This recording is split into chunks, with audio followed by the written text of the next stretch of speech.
Hello everyone, welcome to all of you on Unacademy's Let's Crack UPSC CSC Hindi. दोस्तों कल हमने WTO के part 1 के बारे में चर्चा की थी, यानी कि हमने डिस्कशन कंप्लीट कर लिया था कि WTO कैसे बना, क्या उसके उद्देश्य हैं, किन किन समझौतों के माध्यम से वह कार्य करता है और उन्हीं समझौतों में जहां हमने GATT, GATS, ट्रिप्स और ट्रिम्स के बारे में कुछ शॉर्ट में जाना था, फिर GATT के एग्रीमेंट ऑफ एग्रीकल्चर और सब्सिडी के बारे में हम डिटेल में बात कर चुके थे। तो दोस्तों आज हम बात करेंगे WTO के अन्य समझौतों की, जिसमें GATS general agreement trade in services की चर्चा होगी। फिर हम ट्रिप्स की और विभिन्न प्रकार की बौद्धिक संपदाओं के बारे में चर्चा करेंगे एंड देन हम बात करेंगे इन्वेस्टमेंट मेजर्स की, यानी कि ट्रिम्स की। तो इस तरीके से जो अन्य 3 महत्वपूर्ण WTO के समझौते हैं उन पर आज आपके ये सेशन होने वाला है। Friends, I am SK Sharma. I have 7+ years teaching experience, appeared 2 times UPSC interview, 4 times UPSC means exam, and also qualified state PSC exam in 2013. दोस्तों अभी 10 अक्टूबर से यानी कि कल से एक नया complete comprehensive course on Unacademy available हो रहा है, जिसे आप ज्वाइन कर सकते हो। तो ध्यान रखिएगा 10 नवंबर से complete comprehensive course on economy और अदर सब्जेक्ट स्टार्ट हो रहा है, जिसे आप SS लाइव रेफरल कोड के साथ ज्वाइन कर सकते हो। ध्यान रखिएगा ये जो SS लाइव रेफरल कोड है इसे आप कैपिटल लेटर्स में ही लगाएं, वह भी बिना किसी स्पेस के। तो इस रेफरल कोड के साथ अगर आप प्लस सब्सक्रिप्शन लेना चाहते हो GS का, तो वह आप 1 साल का प्लस सब्सक्रिप्शन यहाँ पर 58,000 का है, जिसे 10% डिस्काउंट के साथ आप 52,000 में ले सकते हो। इसी तरीके से 2 साल का जो प्लस कोर्स है वह आप 77,000 का है, जिसे आप सब रेफरल कोड लगाने के बाद 70,000 में ले पाएंगे। और आइकॉनिक सब्सक्रिप्शन अगर आप लेना चाहते हो जहाँ पर कंप्लीट मेंटरशिप अवेलेबल होता है, तो उसे आप 79,000 का है, जिसे 71,000 में ले सकते हैं। और फॉर 2 years इट इज 1,07,000। तो इस तरीके से आप SS लाइव रेफरल कोड का यूज करते हुए इन सभी सब्सक्रिप्शंस को ले सकते हो। आप ओनली ऑप्शनल की क्लासेस भी लेना चाहते हो तो ऑप्शनल की क्लासेस भी यहाँ अवेलेबल हैं, उसका बेनिफिट भी आप उठा सकते हैं। एंड रिमेंबर दैट 13 नवंबर को अनअकैडमी पर होने वाला है अनअकैडमी सिविल सर्विसेज चैंपियनशिप, जहां पर आप स्कॉलरशिप जीत सकते हो और सब्सक्रिप्शन में हैवी डिस्काउंट भी प्राप्त कर सकते हो। तो इसीलिए 13 नवंबर को ज़रूर पार्टिसिपेट करें इस सिविल सर्विसेज चैंपियनशिप में, और वहां से आप सब्सक्रिप्शन ले पाएंगे विथ इजी स्कॉलरशिप्स। तो इस तरीके से आप आगे बढ़ सकते हैं। हाँ, यहाँ पर एक बच्चे का प्रश्न है कि सर प्रीलिम्स की क्लास लाइन 2023 के प्रीलिम्स को ध्यान में रखते हुए। तो बच्चों प्रीलिम्स की क्लासेस बिल्कुल डिजाइन हो गई हैं, पर प्रीलिम्स की जो क्लासेस होंगी वो दिसंबर से स्टार्ट होंगी। ठीक है, तो शेड्यूल उसी पे ही अभी चर्चा हो रही है कि किस तरीके से नए नए स्टाइल से और जैसे क्वेश्चंस आ रहे हैं उसके अकॉर्डिंग आपकी प्रिपरेशन करवाई जाए। तो दिसंबर से मेरी क्लासेस होंगी यूट्यूब पर, जो कि प्रीलिम्स स्पेसिफिक होंगी। तो नवंबर में हम अभी कुछ इंटरनेशनल ऑर्गेनाइजेशंस को करेंगे और 14 नवंबर से कुछ NCERT को किया जाएगा, और फिर प्रीलिम्स स्पेसिफिक दिसंबर से आपकी कंप्लीट क्लासेस हो जाएंगी, क्योंकि पहले NCERT करना भी ज़रूरी है। और इन सभी क्लासेस की PDF और फर्दर अपडेट्स के लिए आप मेरे Telegram channel Santosh Sharma UPSC Unacademy को ज्वाइन कर सकते हो, जिसे आप @Unacademy SK शर्मा के नाम से भी सर्च कर पाएंगे। या good morning all of you, very very good morning to all of you guys. तो चलिए दोस्तों बात करते हैं अगले समझौते की, जो कि WTO में काफ़ी महत्वपूर्ण है। जैसे कि कल general agreement on trade and tariffs हमने पढ़ लिया था, जो कि वस्तुओं के व्यापार से संबंधित कार्य करता है, वैसे ही आज चर्चा होगी GATS की, यानी कि general agreement on trade in services, यानी कि सेवाओं में व्यापार पर सामान्य समझौता। तो विभिन्न प्रकार की जो सेवाएं होती हैं उन पर सामान्य समझौते की चर्चा यहां पर की जाने वाली है। तो ध्यान रखिएगा, GATS पहला और एकमात्र बहुपक्षीय समझौता है, पहला और एकमात्र बहुपक्षीय समझौता जो कि अंतर्राष्ट्रीय सेवाओं के व्यापार को नियंत्रित करता है। इससे पहले ना तो कोई समझौता था सेवाओं पर अंतर्राष्ट्रीय स्तर पर और ना ही कोई समझौता है। तो वैश्विक व्यापार में अब धीरे धीरे सर्विस सेक्टर बहुत आगे बढ़ता जा रहा है। जैसे कि अगर आप भारत की ही बात ले लें तो भारत में भी सेवाओं का निर्यात बहुत ज्यादा होता है और वही हमारे चालू खाते को थोड़ा संतुलित करता है। भारत का सर्विस सेक्टर खासकर बैंकिंग, BPO, टेलीकॉम और सॉफ्टवेयर सर्विसेज की बहुत डिमांड है विश्व में, तो उसके निर्यात पर ही हमारा कहीं ना कहीं भुगतान संतुलन टिका हुआ है। तो अब धीरे धीरे वैश्विक व्यापार में सेवाओं का व्यापार बढ़ता गया और इसीलिए इस समझौते को हमें लेकर आना पड़ा। तो ध्यान रखिएगा, व्यापार के लिए यह वह महत्वपूर्ण सिद्धांत और मानदंडों का एक मजबूत बहुपक्षीय ढांचा तैयार करता है जो कि सेवाओं के व्यापार को निष्पक्ष, प्रभावी और संतुलित बना सके। किसी भी देश के लिए वह पक्षपाती नहीं होना चाहिए। तो यही काम है GATS का। अब देखिए, GATS की जब हम बात करते हैं तो GATS की स्थापना उन्हीं सिद्धांतों पर की गई है जैसा कि GATT समझौते पर। यानी कि इसके उद्देश्य हैं अंतर्राष्ट्रीय सेवा व्यापार नियमों को विश्वसनीय प्रणाली से प्रतिस्थापित करना, कि एक विश्वास योग्य प्रणाली होनी चाहिए। दूसरा, सभी प्रतिभागियों के साथ निष्पक्ष और न्याय संगत व्यवहार सुनिश्चित करना, यानी कि कोई भेदभाव नहीं होगा। तीसरा है आपका गारंटीकृत नीति, बंधनों के माध्यम से आर्थिक गतिविधियों को बढ़ावा देना। यानी कि हमारे पास हमें कुछ ऐसे गारंटीकृत नीति बंधन बनाने होंगे, कुछ ऐसी पॉलिसीज यहां पर बनानी पड़ेंगी जिसमें हम गारंटी दें और इन गारंटीकृत नीति बंधनों के माध्यम से ही आगे कार्य किया जाएगा। साथ ही साथ दोस्तों, प्रगतिशील उदारीकरण के माध्यम से व्यापार को विकास देना, कि उदारीकरण हो, सेवाओं के व्यापार भी वस्तुओं के व्यापार की तरह निष्पक्ष और बढ़ते जाएं, वैश्वीकरण को आगे बढ़ाएं। यही GATS का उद्देश्य है, यानी कि बिल्कुल वही उद्देश्य है जो कि GATT यानी कि वस्तुओं के व्यापार से संबंधित था। पर बच्चों, यहां पर एक क्वेश्चन आया हुआ है प्रीलिम्स का, IAS प्रीलिम्स 2016 का प्रश्न है। ठीक है, IAS प्रीलिम्स का प्रश्न है कि GATS के अंतर्गत वस्तुओं की आपूर्ति के प्रकार के मिलान करो। यानी कि कुछ क्वेश्चन ऐसा था आपका कि यहां पर GATS के अंतर्गत सेवा आपूर्ति के प्रकार दे दिया और यहां पर कुछ लाइनें दे दी और फिर कहा मिलान करो कि मोड 1 में कौन कौन सी चीजें आती हैं, मोड 2 के अंदर कौन कौन सी चीजें आती हैं। तो ध्यान रखिएगा, GATS के अंतर्गत जो विभिन्न सेवाएं एक देश से दूसरे देश में उपलब्ध करवाई जाती हैं, तो एक देश से दूसरे देश में जो सेवाएं उपलब्ध करवाई जाती हैं वह 4 प्रकार से करवाई जा सकती हैं। यानी कि there are 4 types of service models available under GATS। तो 4 प्रकार के सर्विस मॉडल हैं, जिसमें पहला मॉडल है मोड 1। मोड 1 बताता है सीमा पार व्यापार को, यानी कि सेवाओं का जो व्यापार होगा उसमें सिर्फ सेवाएं ही एक देश से दूसरे देश में जाएंगी। जैसे कि मान लो मेरी ये जो कक्षा है जो आप लोगों के लिए है WTO पर, उसे YouTube के माध्यम से अगर कोई व्यक्ति नेपाल में बैठा हुआ है, भूटान में बैठा हुआ है, अमेरिका में बैठा हुआ है, वो देख रहा है, तो ये हो गया सेवाओं का सीमा पार व्यापार। यानी कि सिर्फ सेवाएं जाएंगी आपकी एक देश से दूसरे देश में, उन्हीं का व्यापार होगा और कोई व्यक्ति वगैरह नहीं जाएगा।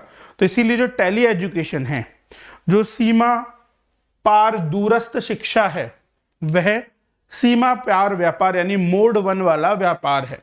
इसी तरीके से कई प्रकार की कंसल्टेंसी सर्विसेज हैं जिसमें परामर्श दिए जाते हैं, सजेशन दिए जाते हैं, तो वो भी सीमा पार व्यापार में आ जाएगा। बीपीओ की सेवाएं जो कि टेलीकॉम सर्विसेज देती हैं, जैसे कि आपने देखा होगा कि अनअकैडमी सपोर्ट टीम को अगर आप कॉल करते हो तो अनअकैडमी सपोर्ट टीम पर ट्रू कॉलर पर जो नंबर दिखाई देता है वो आपके कनाडा का है, तो कनाडा का नंबर दिखाई देता है आपको, तो इसका मतलब ये थोड़ी है कि हमने अनअकैडमी के टेली ऑपरेटर कनाडा में बैठा दिए हैं, नहीं। इसका मतलब ये है कि हमें कनाडा की कोई सर्विस अनअकैडमी के सपोर्ट टीम में सेवाएं दे रही है। तो इसी तरीके से भारत का जो टेलीकॉम सेंटर है, कॉल सेंटर है, बीपीओ सेंटर है, उसकी कई सेवाएं पड़ोसी देशों को दी जाती हैं, तो यह मोड 1 के तहत सीमा पार व्यापार है। तो इस तरीके से वो सेवाएं जो एक देश से दूसरे देश में सेवाएं सीमा पार करती हैं, वो होता है मोड 1 सीमा पार व्यापार। इसी तरीके से मोड 2 आता है अंतरराष्ट्रीय खपत को लेकर। अंतरराष्ट्रीय खपत, इसका भी एक उदाहरण सुन लो। जैसे कि हमारे चेन्नई का मेडिकल टूरिज्म बहुत फेमस है। क्या होता है बच्चों चेन्नई में, खासकर जो मध्य एशिया के देश हैं, जैसे कि सऊदी अरब हो गया, ओमान हो गया, कतर हो गया, ये सब इन देशों के अंदर मेडिकल सर्विसेज अच्छी नहीं है। तो इन देशों के जो लोग हैं वो चेन्नई आते हैं, अपना उपचार करवाते हैं और ठीक होकर चले जाते हैं। तो इसे बोलते हैं अंतर्राष्ट्रीय खपत, यानी कि जिस भी व्यक्ति को सेवाओं का लाभ उठाना होता है, जिस भी व्यक्ति को सेवाओं का लाभ उठाना होता है, तो उसमें वह व्यक्ति खुद किसी अन्य देश में जाता है और वहां पर सेवाओं का लाभ उठाता है और फिर चला जाता है। इसे बोलते हैं अंतर्राष्ट्रीय खपत, यानी कि कंजम्पशन अब्रॉड, बाहर जाकर आप उपभोग करो। ऐसे आप देखो, जैसे कि इंडिया का कोई व्यक्ति है, हार्ट पेशेंट है, उसकी खराब हो गई हार्ट, तो फिर वो अमेरिका जाकर ऑपरेशन करवाता है, इलाज करवाता है, तो वो क्या हो गए, सेवाएं उसको मिली, पर जिसको भी उपभोग करना है, उपभोक्ता को दूसरे देश जाना पड़ा, फिर वो सेवाओं का उपभोग करता है, फिर वापस अपने देश में आ जाता है। इसे बोलते हैं कंजम्पशन अब्रॉड या अंतरराष्ट्रीय खपत। यह है मोड 2। तो ध्यान रखिएगा, विदेश में खपत एक देश के भीतर विदेशी उपभोक्ताओं को उपलब्ध करवाई गई सेवाएं हैं। जैसे कि पर्यटन के लिए कई लोग आते हैं, जैसे हमारे राजस्थान में पर्यटन के लिए विदेशी आते हैं, तो ये कंजम्पशन अब्रॉड हो गया। छात्रों के लिए शैक्षिक छात्र, जैसे आपने देखा होगा बहुत सारे विद्यालयों में अफ्रीका के कुछ छात्र पढ़ने आते हैं, तो वो भी मोड 2 वाली सेवाएं हैं।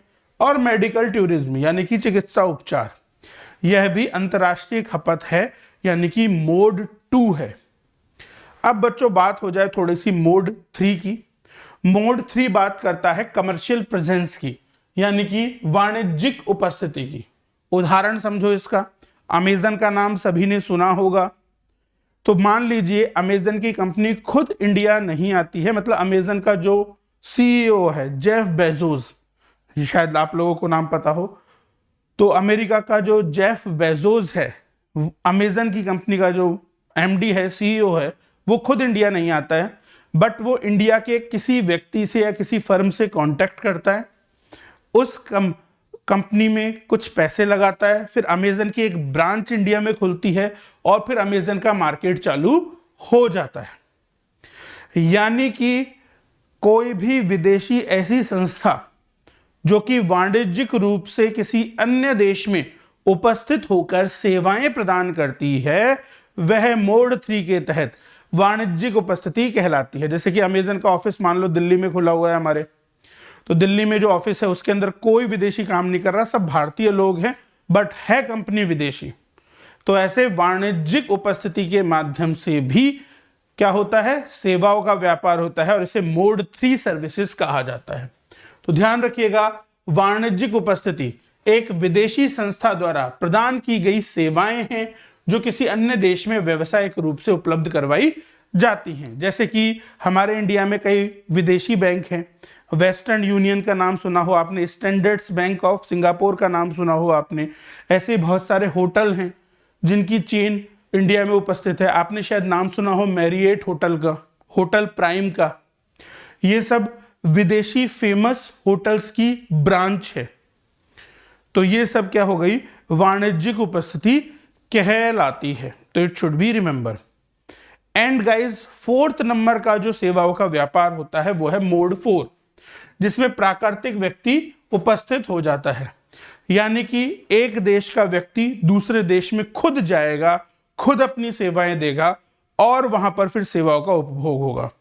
जैसे कि हमारे इंडिया के डॉक्टर और इंजीनियर खुद अमेरिका में जाते हैं, अमेरिका में जॉब करते हैं और अमेरिका में ही अपनी सेवाओं को देते हैं। तो इसे बोलते हैं प्राकृतिक व्यक्ति उपस्थिति, यानी कि नेचुरल पर्सन। यहां पर क्या होता है, नेचुरल पर्सन प्रेजेंट रहता है। तो ध्यान रखिएगा, एक विदेशी नागरिक जो किसी अन्य देश में सलाहकार या कर्मचारी के रूप में काम करता है, अपनी सेवाएं देता है, वह मोड 4 में आएगा। जैसे कि हमारे डॉक्टर, नर्स, आईटी इंजीनियर आदि। तो ये सारी चीजें हमारे मोड 4 में कहलाएंगी। तो ध्यान रखना, एग्जाम में प्रीलिम्स में यही क्वेश्चन आया था कि मोड 1 किससे संबंधित है, तो सीमा पार व्यापार है ना। मोड 2 किससे संबंधित है, तो मोड 2 हमारा संबंधित होगा आपके, जैसे कि बताओ फटाफट, अभी बताया मोड 2 किससे संबंधित है। तो मोड 2 जो हमारा संबंधित है बच्चों, वो है अंतरराष्ट्रीय खपत, यानी कि कंजम्पशन अब्रॉड से संबंधित। मोड 3 जो संबंधित है वो है वाणिज्यिक उपस्थिति से संबंधित, और मोड 4 है आपका प्राकृतिक व्यक्ति की उपस्थिति से संबंधित। तो ऐसे 4 मॉडलों से सेवा आपूर्ति की जाती है। यही प्रीलिम्स का क्वेश्चन था। तो इट शुड बी रिमेंबर। तो इस चीज को ध्यान रखिएगा, है ना, वेरी वेरी इंपॉर्टेंट। तो इट शुड बी रिमेंबर। तो ये क्वेश्चन वापस रिपीट भी हो सकता है। तो ये बात हो गई हमारे GATS की। अब बच्चों अगला जो मुद्दा है वो है हमारा ट्रिप्स का। अगला जो समझौता है वो है trade related intellectual property rights का। तो पहले तो ये समझो कि बौद्धिक संपदाएं होती क्या हैं। कोई भी चीज जिसे तुम अपने दिमाग से सोचकर, आविष्कार कर या फिर कुछ रूपांतरण कर बनाते हो, जो कि तुम्हारी बौद्धिक संपदा है, मतलब किसी भी व्यक्ति या व्यक्तियों के समूह या संस्थान के प्राकृतिक मस्तिष्क की वजह से उपजी कोई पैटर्न है, उसे बौद्धिक संपदा कहते हैं। जैसे कि मैं एक टीचर हूं, कल को मैं सोचकर आप सभी के लिए इकोनॉमिक्स पर एक पुस्तक लिखता हूं, तो वह मेरी बौद्धिक संपदा है और उस पर सरकार मुझे कॉपीराइट देगी। ऐसे ही कल को अनअकैडमी है, अनअकैडमी का ये जो डिजाइन देख रहे हो तुम, ये है अनअकैडमी के सोच की वजह से अनअकैडमी का डिजाइन। तो अनअकैडमी का ये जो डिजाइन है, ये जो लोगो है, ये होगा हमारा क्या, इंडस्ट्रियल डिजाइन या ट्रेडमार्क। तो ये जो ट्रेडमार्क है ये भी एक बौद्धिक संपदा है। ऐसे आपने LG का ट्रेडमार्क देखा होगा। इसी तरीके से कोई भी नई चीज है, जैसे कि कोई दवाई है, उसका आविष्कार किया, कैंसर की दवाई का आविष्कार किया, TB की दवाई का आविष्कार किया, मान लो एड्स की दवाई का आविष्कार हो गया, तो आविष्कारक की बुद्धि की वजह से ही वो दवाई बन पाई है, तो उस पर मिलेगा पेटेंट। तो वो भी एक क्या हो गई, बौद्धिक संपदा हो गई। पर अब क्या होता है, इन पेटेंट में बड़ी गड़बड़ी होती है। जैसे कि उदाहरण सुनो कि भारत ने कुछ देशों की कुछ संस्थाओं के साथ समझौते किए। उसमें अमेरिका की 2 कंपनियां थी, एक का नाम था ग्लीवैक और दूसरे का नाम था नोवार्टिस। ये कंपनियां बनाती थी कैंसर की दवाइयां, और कैंसर की इन कंपनियों की दवाइयों पर इन्होंने पेटेंट ले रखा था, क्योंकि इन्होंने कंपनियां बनाई हैं, इन्होंने दवाइयां बनाई हैं, तो पेटेंट भी यही लेंगे। तो पेटेंट दिया जाता है 20 साल के लिए, ठीक है। तो अब हुआ क्या कि 20 साल खत्म होने वाले थे, तो हमारे महाराष्ट्र की एक कंपनी है महाइको, जो कि बनाती है जेनेरिक मेडिसिन। जेनेरिक मेडिसिन मतलब कि कोई भी कंपनी का जब दवाइयों का पेटेंट खत्म हो जाता है, तो उसी फॉर्मूले को हम यूज कर एक सामान्य दवाइयां बना लेते हैं जो सस्ती होती हैं। तो वो जेनेरिक मेडिसिन महाइको बनाती थी। तो नोवार्टिस और ग्लीवेक की कैंसर पेशेंट के लिए 1 सप्ताह की दवाई का खर्च आता था 1 लाख रुपया। पर जब माहेको ने जेनेरिक मेडिसिन बनाई तो उसी कैंसर पेशेंट की 1 सप्ताह की दवाई का खर्चा हो गया 12,000 रुपये, यानी कि सीधे सीधे 88,000 रुपीज गरीबों के बच गए। पर ये कंपनियां बड़ी चालू है, क्योंकि मेडिकल और एजुकेशन इस पूरे विश्व के बहुत बड़े धंधे हैं और सबसे ज्यादा चीटिंग, सबसे ज्यादा घपलेबाजी मेडिकल और एजुकेशन फील्ड में ही है, पूरे ऑल ओवर वर्ल्ड में और खासकर इंडिया में। तो चक्कर क्या होता है, ये कंपनियां क्या करती हैं, ये कंपनियां 20 साल खत्म होने से पहले ही पेटेंट में एवरग्रीनिंग कर देती हैं। एवरग्रीनिंग ऑफ पेटेंट क्या होता है कि जैसे कि मेन जो दवाई थी उसकी प्रक्रिया में कोई भी एक ऐसी चीज जोड़ी, कोई भी ऐसा दवाई का कंपोनेंट जोड़ा जो कि ज्यादा प्रभावी नहीं है, बट ऐसा कहा गया कि इस दवाई के इस कंपोनेंट को जोड़ने से इस दवाई की प्रभाविकता और बढ़ जाएगी, और फिर नई प्रक्रिया बनाकर उसे फिर वापस ये लोग पेटेंट करवा लेते हैं। यानी कि 20 साल खत्म होने से पहले ही कुछ भी छोटी मोटी चीज में बदलाव किया और दोबारा पेटेंट ले लिया, जिससे पेटेंट लगातार बना रहे और हम दवाइयों को लाख लाख रुपए की बेचते रहे। इसी को एवरग्रीनिंग ऑफ पेटेंट कहते हैं। तो अमेरिका की ग्लीवेक नोवार्टिस ने एवरग्रीनिंग ऑफ पेटेंट किया, पर भारत कहां रुकने वाला था। भारत ने माहेको के द्वारा जेनेरिक मेडिसिन कैंसर की निकाल दी, और भारत का मार्केट सिर्फ भारत का नहीं है, भारत अफ्रीका के कई गरीब देशों को बहुत ज्यादा दवाइयां देता है। यह हमारी सॉफ्ट पावर डिप्लोमेसी को बढ़ाता है। तो अब अमेरिका का अफ्रीका वाला मार्केट भी जा रहा था, इंडिया वाला भी जा रहा था, तो भाग के गया वो WTO के पास, और WTO के पास जाकर कहा अमेरिका ने कि भारत ने ट्रिप्स समझौते का उल्लंघन किया है, क्योंकि ट्रिप्स के अनुसार बौद्धिक संपदा अधिकार संबंधित व्यापार के जो नियम हैं, जो पेटेंट अमेरिका को मिला हुआ है, वो अमेरिका का ही रहना चाहिए। जबकि लीगली तो पेटेंट खत्म हो गया था, अब आप एवरग्रीनिंग ऑफ पेटेंट तो करते ही रहोगे। पर यह चीज WTO ने हमारी नहीं सुनी और उस पर केस आज तक चल रहा है। तो ये सारे मुद्दे हैं। तो इसी तरीके से किसी भी प्रकार की बौद्धिक संपदा, चाहे वो पेटेंट हो, कॉपीराइट हो, चाहे वो आपके कोई भी इंडस्ट्रियल डिजाइन हो, ट्रेडमार्क हो, उन सभी पर जो भी नियम कायदे कानून बनाए जाते हैं, जो समझौते बनाए जाते हैं, वो सभी अंतर्राष्ट्रीय स्तर पर ट्रिप्स के अधीन होते हैं। तो ध्यान रखिएगा, यह बौद्धिक संपदा अधिकार के व्यापार संबंधित पहलुओं पर एक अंतर्राष्ट्रीय समझौता है, जो WTO के सदस्य देश अपने आप ही इस समझौते के अंदर आ जाते हैं। जैसे ही कोई भी देश WTO का सदस्य बनेगा तो वह स्वतः ही ट्रिप्स का सदस्य बन जाता है, और यह पूर्णतः बाध्यकारी है। ये क्या है, मैंडेटरी है, बाध्यकारी है, इसे कोई नहीं रोक सकता, बाध्यता है इसके अंतर्गत। और यह भी 1 जनवरी 1995 से लागू हुआ था। अब UPSC पूछता है कि ट्रिप्स समझौते के तहत किस किस प्रकार के बौद्धिक संपदाओं पर कानून या नियम लागू होते हैं। तो ध्यान रखिएगा, ट्रिप्स समझौते के तहत 7 प्रकार के बाध्यताएं लागू होती हैं विभिन्न प्रकार के बौद्धिक संपदाओं पे। तो देखो 7 बौद्धिक संपदाओं में कौन कौन है। पहला है प्रतिलिपि प्राप्त करने या उससे संबंधित अधिकार, कॉपीराइट। कॉपीराइट जो कि कोई किताब लिखे उस पर दिया जाता है, कोई म्यूजिक वीडियो बनाए उस पर दिया जाता है, कोई मूवी बनाए तो उस पर बौद्धिक कॉपीराइट मिलता है। तो कॉपीराइट यहां दिए जाते हैं। इसी तरीके से यहां पर ट्रेडमार्क है ना, ट्रेडमार्क भी यहां पर दिए जाते हैं।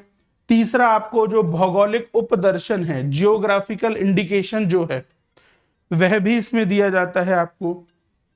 ऐसे ही औद्योगिक design, industrial design, patent, integrated circuit की डिजाइन, जो विभिन्न प्रकार के इलेक्ट्रॉनिक उपकरण बनते हैं उनका सर्किट कैसा बना है उसका डिजाइन, और अप्रकाशित सूचना का संरक्षण, जैसे कि ट्रेड सीक्रेट। कि बीकाजी भुजिया वाला क्या डालता है जिससे कि भुजिया इतनी अच्छी हो जाती है। तो ध्यान रखिएगा, ये 7 प्रकार की बौद्धिक संपदाओं पर नियम, कायदे, कानून ट्रिप्स में लागू होते हैं। तो ध्यान रखिएगा, है ना। तो it should be remember copyright, trademark, geographical indication, industrial design, patent, design और ट्रेड सीक्रेट। तो ये आपको ध्यान होना चाहिए। अब एग्जाम में बच्चों ये भी पूछा जाता रहता है कि भैया पेटेंट कितने साल के लिए दिया जाता है, कॉपीराइट कितने साल के लिए दिया जाता है, जियोग्राफिकल इंडिकेशन कितने साल के लिए दिया जाता है। तो ध्यान रखना, पहली बात तो जितनी भी इंटेलेक्चुअल प्रॉपर्टी राइट्स हैं इन्हें मुख्य रूप से 2 भागों में विभाजित किया गया है। पहला है कॉपीराइट। तो ध्यान रखना, विभिन्न प्रकार की पुस्तकों के नीचे पेज पर आपने ऐसे लिखा हुआ देखा होगा @C, तो उसका मतलब है वो कंटेंट कॉपीराइटेड है। तुमने उसकी फोटोकॉपी की, कुछ भी यूज किया उसका बिना मालिक से पूछे, तो तुम्हारे ऊपर केस हो सकता है।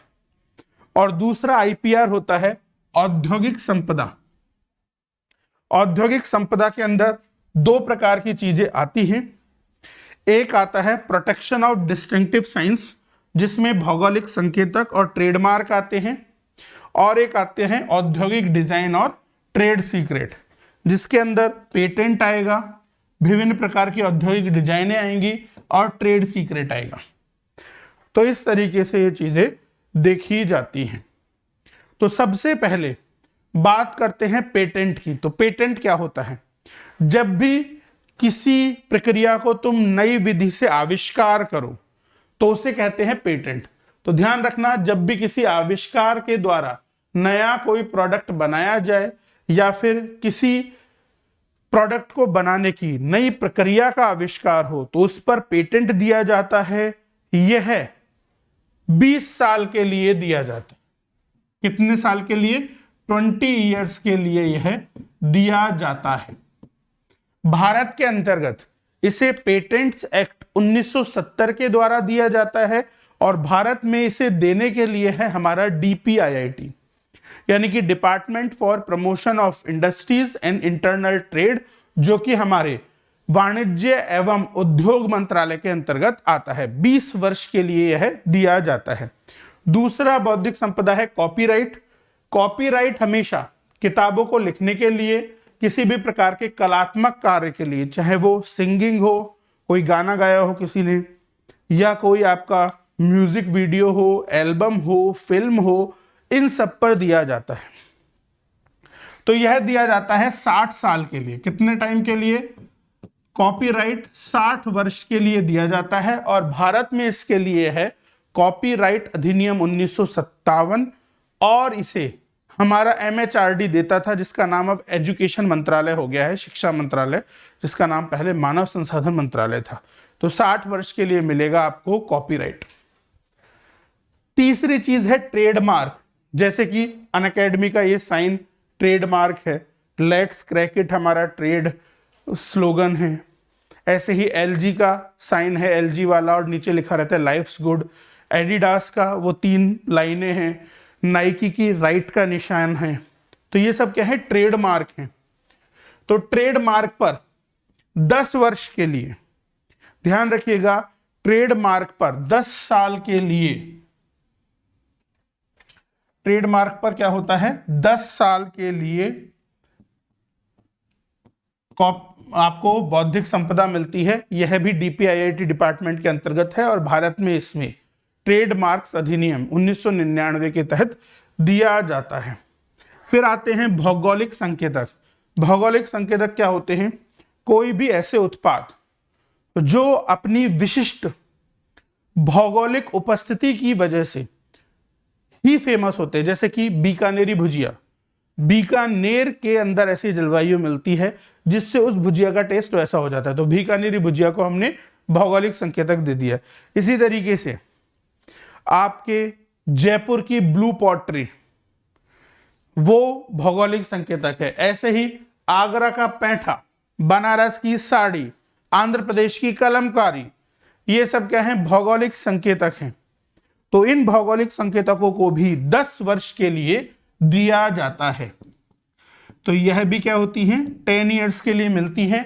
और भारत में इसे the geographical indications of goods registration and protection act 1999 के तहत दिया जाता है। फिर आता है हमारा इंडस्ट्रियल डिजाइन। जैसे कि आपके अलग अलग तरीके की इंडस्ट्रियल डिजाइन होती हैं। जैसे कि कोका कोला की बोतल देख लो आप, कोका कोला की बोतल की डिजाइन एक फिक्स शेप में होती है। ऐसे ही आप देखो माउंटेन ड्यू की बोतल की डिजाइन भी एक फिक्स शेप में होती है। ऐसा नहीं हो सकता कि भैया माउंटेन ड्यू की बोतल की डिजाइन में तुम कोका कोला बेच दोगे, उसकी अलग ही डिजाइन होती है। तो ऐसे क्या होता है, हर किसी प्रोडक्ट का अपना डिजाइन होता है। जैसे कि हुंडई की क्रेटा कार ले लो, उसकी अपनी एक अलग डिजाइन है। अब क्रेटा कार की जो डिजाइन है वो महिंद्रा वाला नहीं बना सकता, उसको अपनी अलग कार की डिजाइन रजिस्टर करवानी पड़ेगी। तो इस तरीके से हर किसी कंपनी के हर किसी प्रोडक्ट की अलग अलग फिक्स औद्योगिक डिजाइनें होती हैं, जिस पर बौद्धिक संपदा इंडस्ट्रियल डिजाइन दी जाती है, जो कि 10 वर्ष के लिए दी जाती है। यह डिजाइन अधिनियम 2000 के अंतर्गत डीपीआईआईटी डिपार्टमेंट देता है भारत में। इसी तरीके से क्वेश्चन आया था यूपीएससी प्रीलिम्स में, जिसमें बच्चे बड़े कंफ्यूज हो गए थे कि भैया प्लांट की वैरायटी के लिए भी कॉपीराइट मिलता है क्या। तो कई बच्चों को लगा कि यार ये तो गलत बात है, पौधे तो प्राकृतिक रूप से पैदा होते हैं, पौधों की किस्मों पर कौन पेटेंट देता फिरेगा, कौन बौद्धिक संपदाएं देता फिरेगा। और कई बच्चों ने सोचा कि नहीं नहीं, पौधे तो प्राकृतिक होते हैं, प्रकृति में जन्म लेते हैं, तो पौधों की किस्मों पर, प्लांट की वैरायटी पर कोई भी ऐसे अधिकार नहीं दिए जाने चाहिए। आपको जनरली ऐसा लगता होगा, पर ध्यान रखिएगा बौद्धिक संपदा अधिकार दिए जाते हैं पौधों की किस्मों पर भी। ध्यान रखिएगा, क्योंकि किसान अपनी मेहनत से, अपने सोच से विशेष प्रकार की पौधों की किस्में उगा सकता है। जैसे आपने देखा होगा, जो किसान ऑर्गेनिक फार्मिंग करते हैं वो कई ऐसी ऐसी फसलें उगाते हैं जिसको देखकर तुम भौचक्के रह जाओगे। जैसे कि सबसे बड़ी मूली उगा ली, खूब बड़ा तरबूज उगा लिया, या फिर आपको ऐसे फल उगा लिए जिसमें बीज ही नहीं होते हैं। मतलब अलग अलग प्रकार की फल दिमाग से सोचकर किसान उगा सकता है। तो ऐसे फलों पर, ऐसी सब्जियों पर, ऐसे पौधों की प्रकृतियों पर जो कि एक विशिष्ट गुण रखते हों, विशिष्ट बौद्धिक सोच की वजह से, उन पर भी, पादप किस्मों पर भी बौद्धिक संपदाएं दी जाती हैं, और यह 15 साल के लिए होती हैं। ध्यान रखिएगा, ये जो बौद्धिक संपदाएं हैं जो कि पादप किस्मों पर मिलती हैं, अगर आपकी फसल कृषि क्षेत्र में, खेतों में उगने वाली फसल है, तो उस पर 15 साल की बौद्धिक संपदा मिलेगी, 15 वर्ष।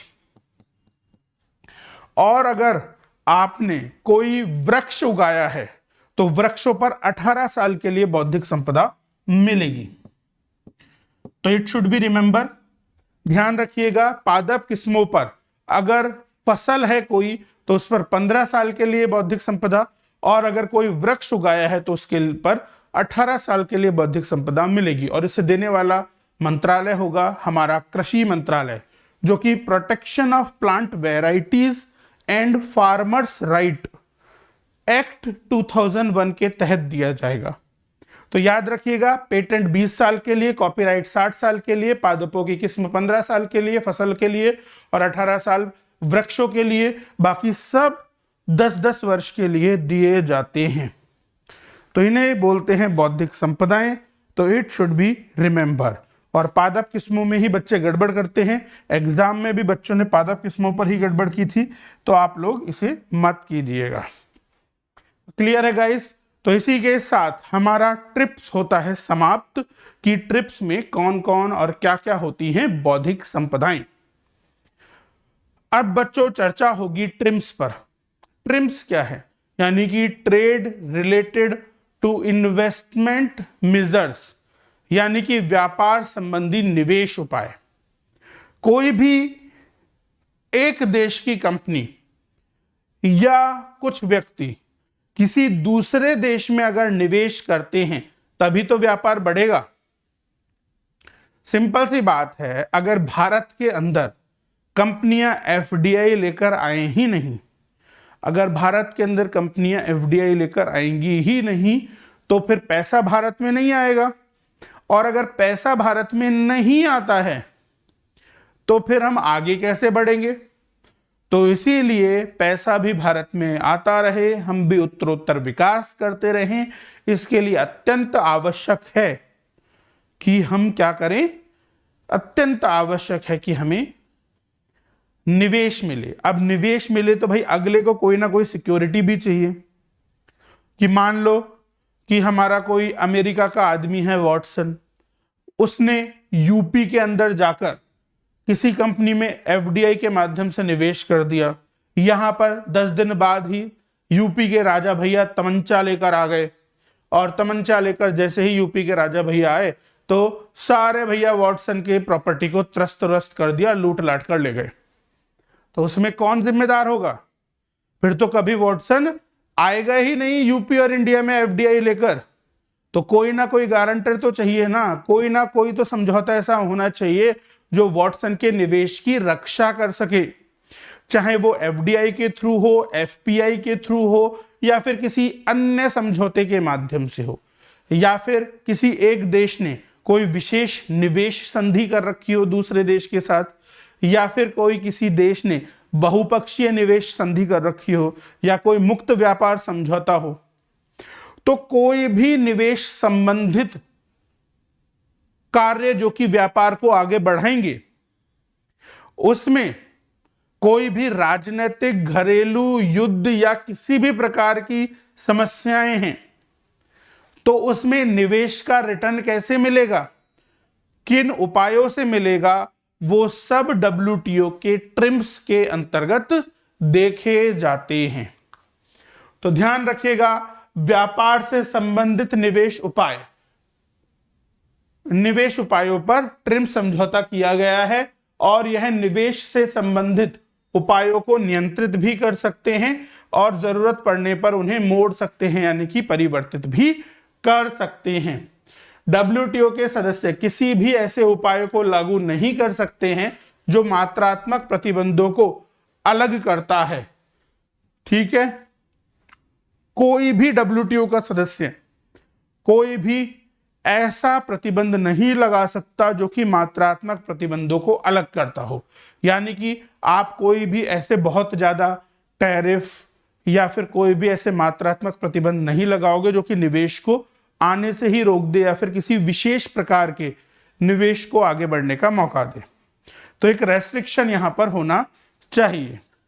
तो क्या होता है, जो चीजें, जिस प्रकार की चीजें प्रतिबंधित होती हैं, उन सभी पर ट्रिम्स की एक सूची होती है, और उन सूचियों को संचालन और निष्पादन, जो भी प्रतिबंधित ट्रिम्स की सूची है उसका संपादन और संचालन ट्रिम्स समिति द्वारा किया जाता है, और समय समय पर सदस्यों द्वारा उस पर उपयुक्त सलाह मशवरा भी किया जाता है। तो ट्रिम्स किसी भी प्रकार के निवेश को सही दिशा देता है। निवेश किसी ने किया है तो उसका सही रिटर्न देता है, क्योंकि निवेश आएगा तभी व्यापार बढ़ेगा और तभी चीजें हो पाएंगी। तो ध्यान रखिएगा, ट्रिम्स की कई विशेषताएं हैं, जिनमें मुख्य है कि ट्रिम्स केवल माल व्यापार से संबंधित निवेश उपायों पर लागू होता है, यानी कि केवल और केवल वस्तुओं से संबंधित, वस्तुओं के उत्पादन से संबंधित अगर कोई भी निवेश उपाय है तो ही ट्रिम्स लागू होगा, यानी कि सेवाओं के व्यापार पर ट्रिम्स लागू नहीं होता है। ठीक है, तो सेवा व्यापार पर ट्रिम्स लागू नहीं होता है, याद रखना, प्रीलिम्स में पूछा जाएगा। दूसरी बात, यह आयातित या निर्यात उत्पादों के भेदभाव पूर्ण व्यवहार के बारे में है, कि अगर कोई भी सामान आयात होता है या निर्यात होता है तो कोई देश किसी के साथ कोई भी भेदभाव पूर्ण व्यापार ना करे, उसे ही यह लागू करवाता है। तो इट शुड बी रिमेंबर, तो यह क्या करता है, भेदभाव पूर्ण व्यापार को भी रोकता है। साथ ही साथ दोनों विदेशी घरेलू फर्मों के लिए चिंता के उपाय लागू किए गए हैं, कि किसी भी राजा भैया, किसी भी कानूनी प्रॉब्लम, किसी भी युद्ध या किसी भी अन्य समस्या की वजह से निवेश पर खतरा ना मंडराए, ये सब चीजें ट्रिम्स में देखी गई हैं।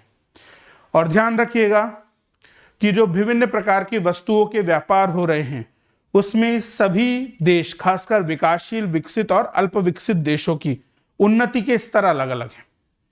विकसित देश 17वीं शताब्दी में ही औद्योगिकीकरण कर बैठ गए और हमारा औद्योगिकीकरण चालू हुआ है 19वीं शताब्दी में या 2000 के बाद ढंग से। तो समय मिलना चाहिए, तो सभी एक समान निवेश उपाय अपना सके, इसके लिए समय दिया गया है।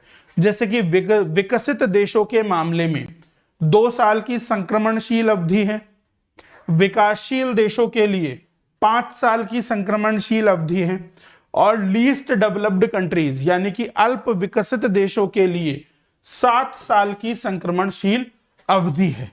यानी कि 1 जनवरी 1995 को समझौता लागू हुआ, उसके बाद 2 साल दिए गए विकसित देशों को इसे अपनाने के लिए, विकासशील देशों को अपनाने के लिए 5 साल का टाइम दिया गया, और अल्प विकसित देशों को अपनाने के लिए 7 साल का टाइम दिया गया। यानी कि अब यह भारत के ही नहीं पूरे विश्व के सभी देशों में ट्रिम्स को लागू किया गया है। तो इट शुड बी रिमेंबर। तो ध्यान रखिएगा, अनुच्छेद 3 जो कि राष्ट्रीय उपचार की बात करता है, अनुच्छेद 11 जो कि मात्रात्मक प्रतिबंधों का सामान्य उन्मूलन की बात करता है, उसे यह देखते हैं। यानी कि जो भी टैरिफ या कोटा लग रहे हैं, मात्रात्मक प्रतिबंध लग रहे हैं, उनको धीरे धीरे हटाना चाहिए। और जो राष्ट्रीय उपचार है कि किसी भी प्रकार का कोई भी भेदभाव हो रहा है तो नेशनल लेवल पर कैसे देखा जाएगा, क्या होगा, राष्ट्रीय उपचार उसे भी ट्रिम्स देखता है। तो इस तरीके से ट्रिम्स के तहत कार्य किए जाते हैं। तो ये चीज ध्यान रखिएगा। तो गाइस, इसी के साथ WTO के बारे में आज हमने पढ़ा कि GATS के मोड क्या है चारों। आज हमने पढ़ा ट्रिप्स के अंतर्गत कौन कौन सी बौद्धिक संपदाएं हैं, कितने टाइम के लिए हैं, और ट्रिम्स क्या होता है। तो इसी के साथ WTO होता है हमारा समाप्त। कल एक और अंतरराष्ट्रीय संस्था जिसे आप सभी जानते हैं, बहुत ही महत्वपूर्ण है, यूनाइटेड नेशंस की बात होगी। तो कल हम बात करने वाले हैं संयुक्त राष्ट्र की, जो कि अत्यंत महत्वपूर्ण है। इस क्लास की WTO की कंप्लीट PDF आपको आज संतोष शर्मा UPSC अनअकैडमी के टेलीग्राम चैनल पर मिल जाएगी, जिसे आप @unacademy SK शर्मा के नाम से भी सर्च कर सकते हो। इस चैनल को ज्वाइन करो और फिर वहां से इसकी PDF आप ले सकते हो। और ध्यान रखिएगा दोस्तों, कल से 10 नवंबर से नया बैच स्टार्ट हो रहा है, जिसे आप SS लाइव रेफरल कोड के साथ ज्वाइन कर सकते हो। ध्यान रखिएगा, SS live referral code capital letters में यूज कीजिए, वह भी बिना किसी स्पेस के। तो thank you to all of you guys, have a great day, happy learning to all of you, and Jai Hind, जय भारत।